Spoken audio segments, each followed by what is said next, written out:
Hey there, Tripkeys and Grungs. In this week's Streetlight, we're on site at the Furlandia Furry Convention to hear about people's campaigns and characters. Let's roll initiative.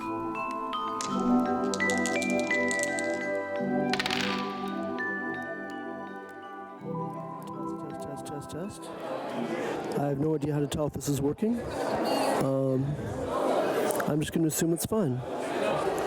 I'm at Furlandia in Portland to ask people in the registration line about their TTRPG characters.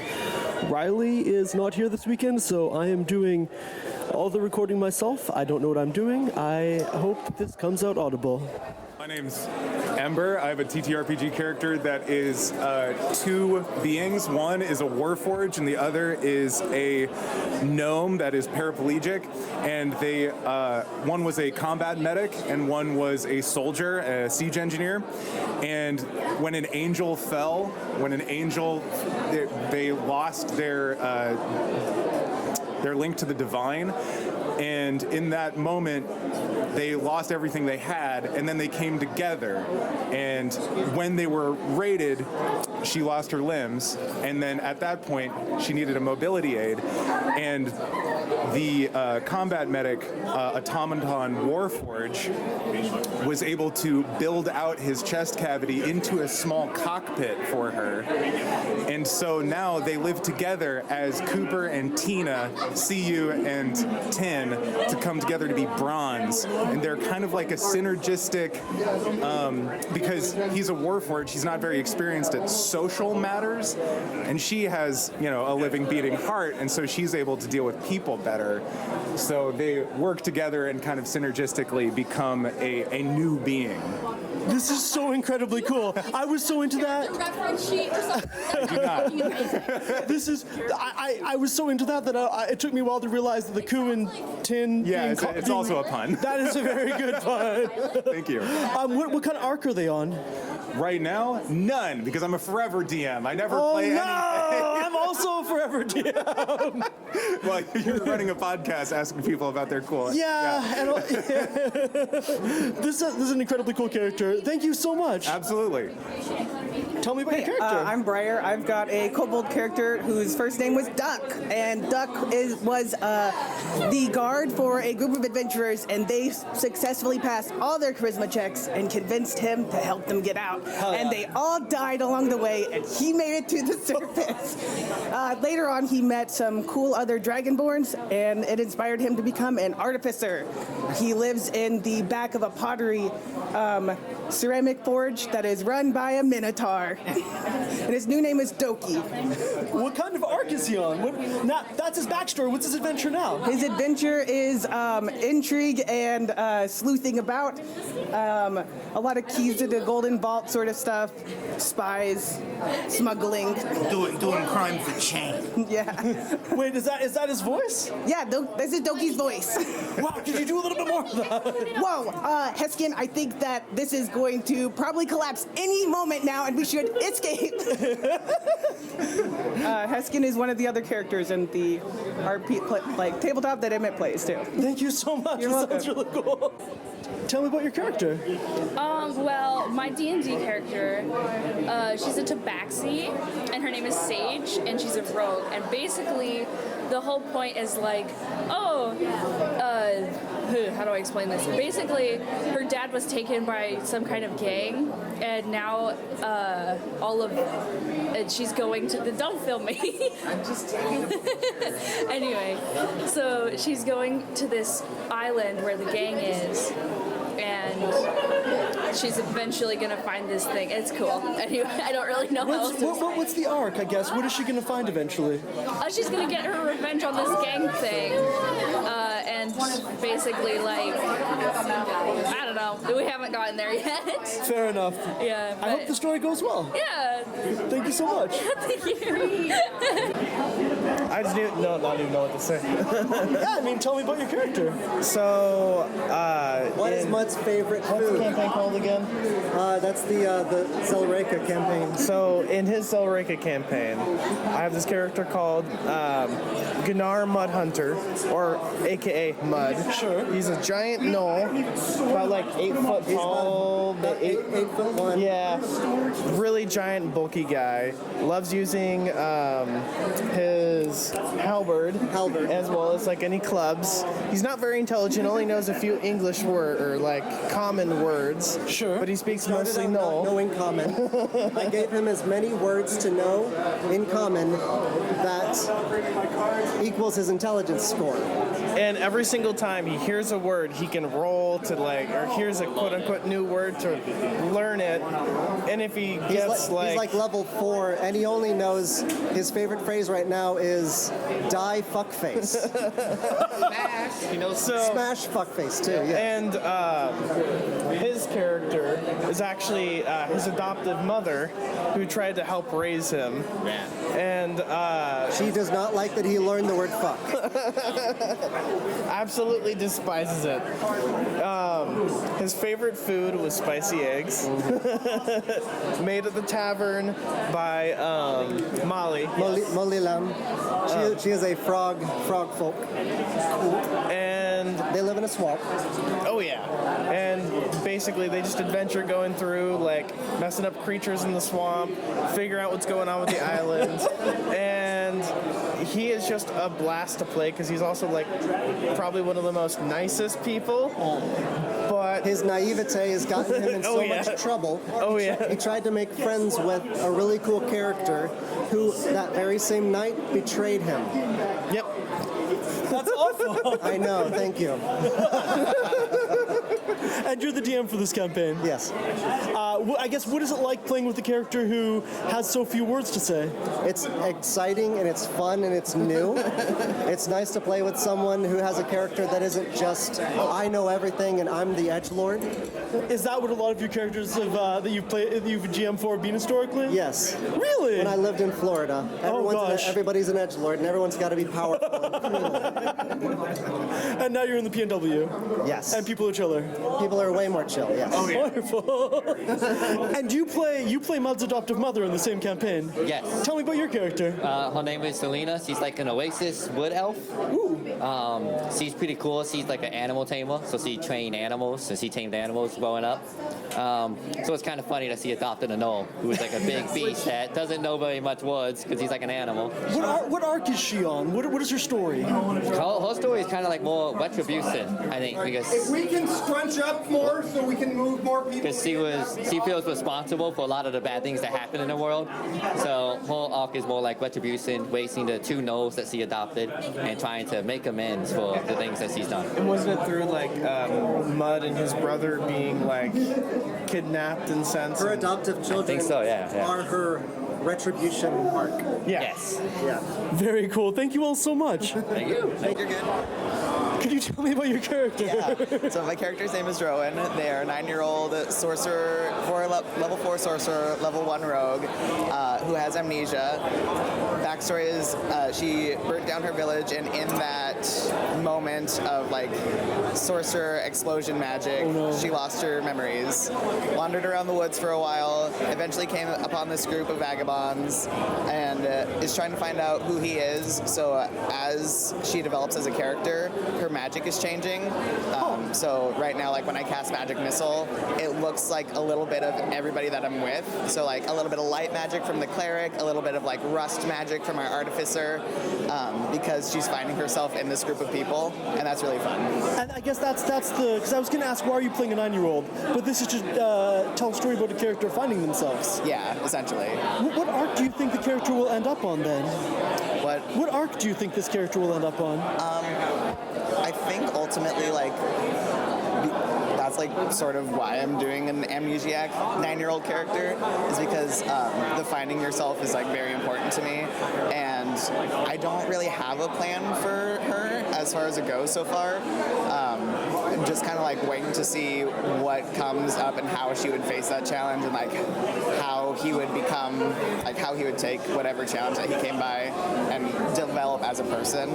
I think hopefully like the ultimate goal is like some degree of dependency because she's been alone for a long time. That like taking what they've learned from their group and applying it to their life and then becoming their own person away from that. So arc of just like independence, but also learning that you can rely on others is the dream. I hope it works out. How far into the campaign are you? We just beat one big bad, but we're still like pretty early on. So you have some time to find yourself. Oh, for sure. Like, our original goal was to go up to the mountain and see what the fuck is happening with the water supply. And then we got transported to a completely different land. So we were trying to figure out the puzzles in that land in order to get back home to figure out that problem. So we're still pretty early on. You got a ways to go. Yeah, we got a ways to go. Thank you so much. Yeah, thank you. Cool. Yeah, tell me about your character. Right, so I've been playing Pirate Bjorg with some friends of mine. And so the character creation was kind of randomized. You roll your dice and you get your character traits and everything like that. You kind of build a personality out of that. So my character's name is Pierre, and he has a monkey, very small monkey, who's named Hat. So when you pair the two of them together, they are Hat Pierre, happier. Yeah. So Pirate Bjorg is kind of a fun. It's almost like a post-apocalyptic, but in like medieval times-ish. Oh yeah. And so that's kind of the atmosphere. There's a lot of like zombies, undead. The seas are haunted, basically. So very fun. And so all your characters are kind of made around that. So my character is actually like more normal, I would say. So he's a farmer background, but he's also a military deserter. His personality traits is like he's a procrastinator and a hedonist. He also never blinks. So what's it been like playing a character that is randomly generated like this? It's very fun, to be honest. So I'm somebody who does kind of often have a hard time playing characters that aren't true to myself. Yeah. Even though I like making the characters because they're very interesting.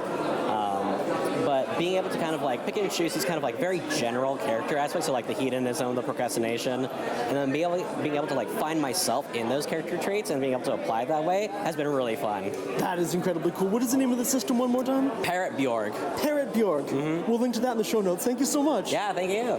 Yeah, tell me about your character. I used to be like a really old character back when I was in middle school. His name was Irish Jack. Hell yeah. And he was an orphan. He was a half-elf and he was orphaned from his family. So he was raised by a giant rainbow squid. And because he didn't know that it was not his biological mother until he got older. And then he ended up slaughtering his mother and oh my gosh. Wearing her as a hat. That is a middle school character. That's my middle school character. I have to get. He was a rogue, and I don't remember too much about the campaign. It was like a long time ago, but I just remember his backstory that he was, and that he was just clinically insane, and he just was hearing voices, and then he was just he just went around just going killing people and robbing them. How was that for the rest of your party to play with a character like that? They were just like, to them it was funny. Okay. Everybody was either like neutral evil or around that area. So everyone was like, whatever, just go around killing people as much as you want. That sounds like a hell of a party. Thank you so much. No problem. Tell me about your character. I have some experience. I haven't gotten like very deep into anything. Fair. What's the character you've played the most then? I played this character named Roxbull, who's like a homunculus plague doctor character. Like their face looks like a plague doctor mask, so they just pretend to be a plague doctor. But they're not actually a doctor. Well, I mean, they kind of are. They're like they were raised, classically raised by a hermit wizard, blah blah blah, and like, of course, classic. I wanted to go for a character. I've had a lot of like, attempts at characters that don't really work out. So I wanted to make a character who is like not very much like the type of wizard who isn't like a super big like damage dealer, but more like utility and like doing like funny little things and like trickery and stuff. So. And how did that end up going? It went pretty well. Like, yeah, it was. into it, but I got to have a lot of fun just kind of being kind of a coward and like, you know, running around hitting people with a cane or something, or, you know, like, you know, just doing spells, casting spells, doing medicine. It was nice. It was yeah. Would you want to play a character like that again in the future? Yeah, I would like to. You know, I'd like to. I always want to try to do something different, but I like to have a character that has like a good like internal arc and all that, and I'd like to play out that character's arc more because they kind of, you know, when you go short, you don't get to like, do all their story stuff. Yeah. Absolutely. Thank you so much. Yeah. Tell me about your character. Well, I have quite a few. One of them's named Funi, kind of modeled after myself. Okay. She's a halfling death cleric or grave cleric. Cool. And we just made it to level 6, so I've got at Death's Door, Sentinel's Death's Door, which is freaking awesome. And you started at level 1. We started from level 1. Yeah. How has it been going, like that power creep from like a brand new character? The way I modeled her was very much off of my own personality, so she was always kind of strong-willed at first, and so the power creep just kind of let her adapt into her own shoes. I love that. Thank you so much. Yeah. Tell me about your character. Hello, I am Lavitz, and I play L-282, a Warforged Warlock. Cool. Hexblade, naturally, in an Isekai-style West Marches campaign. How do you like playing in a West Marches campaign? It's actually pretty interesting. We rotate DMs every week, so sometimes both players and DMs rotate. Mm-hmm. Yep, it's really good for like episodic stories.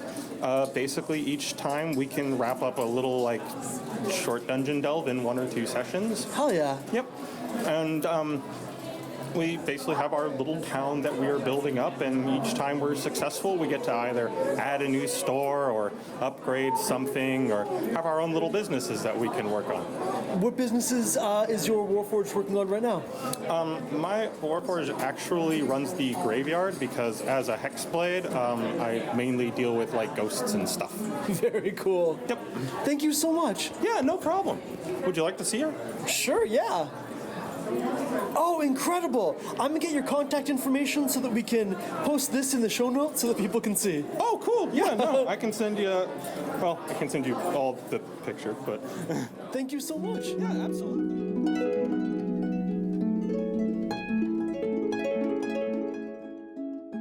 Hey, Riley here, asking for your support in keeping Campaign Spotlight running. Jake and I started this podcast to showcase the creativity of home TTRPG campaigns. Since then, we've released over 60 episodes, including long-form interviews, historical deep dives, and on-location recording sessions like this one. We'd love to keep getting out to conventions and hearing about cool campaigns and characters. If you enjoy the show, consider becoming a patron at patreon.com/campaignspotlight. Your support gives us the resources to plan out our next season and also grants your players the ability to remember a plot-relevant NPC from 3 years ago. So tell me about your character. I have a deer satyr called Knight, who in my campaign is like, it's like, what's it called? When you wake up in a different world. Isekai. Isekai. It's basically, you get isekai'd into like the different world, different from Earth. Yeah. And in lore, the characters are their species, so it's not just human, it's just furries. Okay. What's been happening in the campaign so far, other than everyone waking up? We've been learning what the hell magic is, because magic doesn't exist in Earth. Sure. So it's a newer experience, and we're like basically pulled from Earth for guarding this new realm.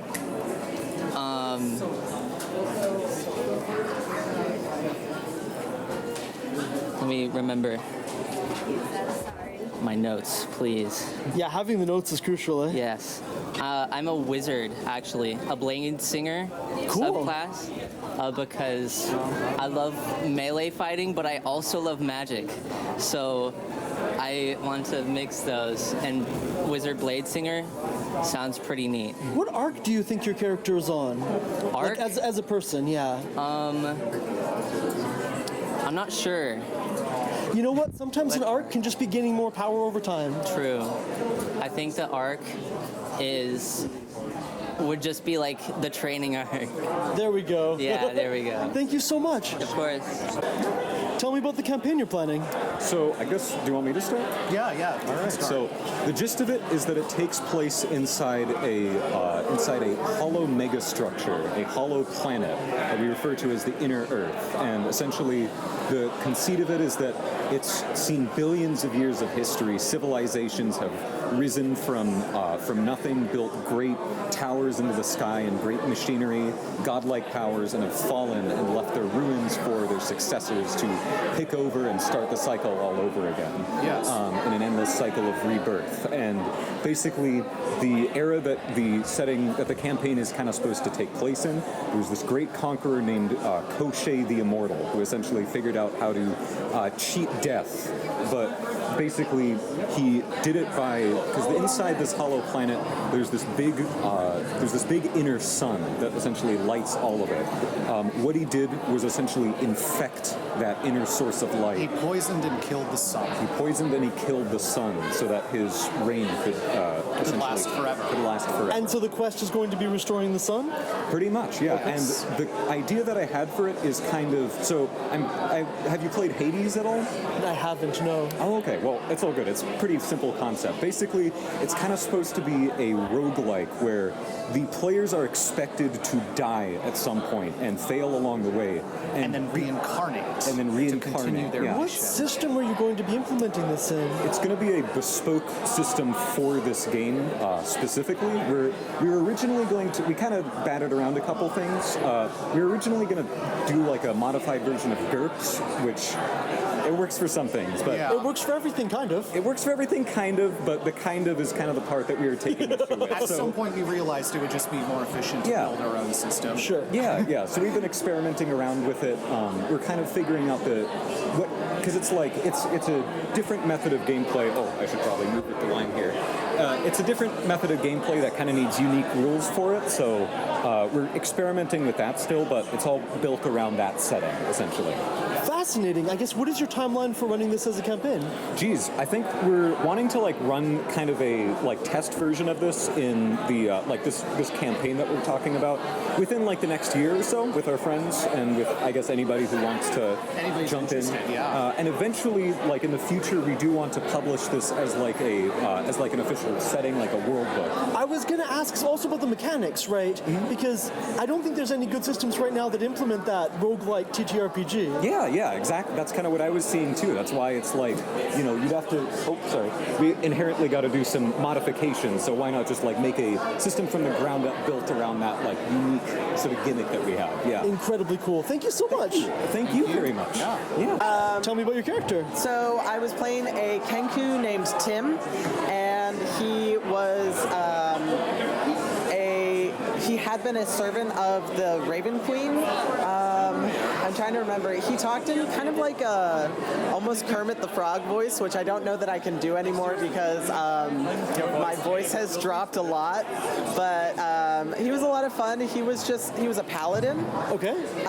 So I don't know. Imagine a do-good paladin, but it's a little tiny guy who's just a little bird who also the god he's devoted to is the Raven Queen. Kenku and Raven Queen makes sense. It makes sense. Is that what appeals to you about playing a Kenku? I just like to play little guys. Oh yeah. So I say that, but the character I played before that is a Firbolg, and they're kind of the opposite of little guys. They're big little guys. They're big little guys. At heart, they're still little guys. But yeah, I do love Tim the Kenku, and I do want to have him in more campaigns, honestly. I guess, what do you see as being his arc next time you get to play in a campaign? I'm trying to remember. I think it was he's kind of learning how to do good, but not be overly trusting of people, because he's a little naive at times, and he likes to believe the best in people, but has gone through some dark times due to that with trusting the wrong people. So Fair enough. And roleplay wise, that can be tough, eh? It can be tough. Role-playing a good character who's not also a trusting character. Yeah. Thank you so much. You're welcome. Tell me about your character. Okay, so just like them, I was with Tim. I believe last time I remember I was playing a barbarian Taurus,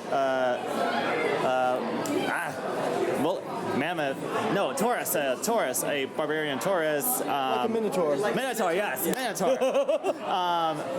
It was something like in the steak family. We just went up like beef. It was beef steak, or Beef Wellington. Beef Wellington. Yes. Wait, what was Beef Wellington? Minotaur. That was the name of your character? Yes. Phenomenal. Yes. What It was was Beef great. Wellington's emotional arc? What was their character journey as they grew as a person? Definitely anger, try to just like ready for the fight for everything, and next thing you know, it started to die down, try to mellow down, and then during this random adventure that we were going through, we just ended up like getting terrified by the most scariest person of this like a monster tamer. A monster tamer was after me the entire time. Terrifying. Yes, and they did not take no for an answer. They had a web. They had Did you defeat them eventually? No, we were chickens. We were level 1. Oh, this was right at the start of the campaign. Yeah. We're running to the stage to get away from that crazy chick. Well, congrats on escaping. Yes. Thank you so much. Absolutely. Tell me about your character. Right now I'm playing like a Drake Warden Ranger, but for my next character is probably like a Druid Werewolf kind of thing. Okay. Tell me about this Drake Warden Ranger you're playing right now. His name is Hunter. He's from like a dragon clan in a way. Okay. He's fighting cultists, trying to take over the world. That's my campaign, my beginning. How far into the campaign are you? We're in 5 years so far. 5 in real world years. Yeah, we're almost done with it too. So has this been this is a grand sweeping story? Yeah, it is. My friend Dylan made the campaign. How do you feel about that coming to an end? Sadly, I wish it would be longer, but he wants to make a new campaign, so I get it. I do want to play a new character, so. I mean, you opened with telling me what character you're playing next, so it sounds like you have something else in mind. Yeah, I want to embrace my wolf side in me that I was denying for a while, but I accepted it, so gotta embrace it, you know? Hell yeah. I guess I'm curious how you feel about the Drake Warden subclass. I don't know anyone who's played that all the way up. It's good. A lot of features I wish it would be better, but it's got me, right? You don't get like the broken thing. The attacks of it's kind of meh, but it's fun though still. Do you feel like you got enough flavor of it in your campaign? Yes, indeed. I'm really glad to hear it.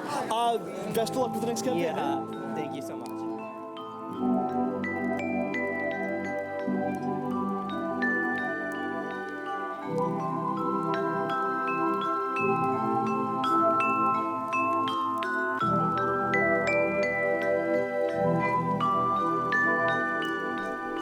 And that's all for this week. I'm Production Master Riley. And I'm Dungeon Inspector Jake. If you enjoy the show, consider subscribing and leaving a review, which helps other people find Campaign Spotlight. If you'd like to support our work, consider going to patreon.com/campaignspotlight and becoming a patron. And if we see you at a convention and you're wearing a cool wizard hat, we're going to ask you about your campaign. For more on the show, including links to all our social media, visit foldedfrequencies.com/campaignspotlight.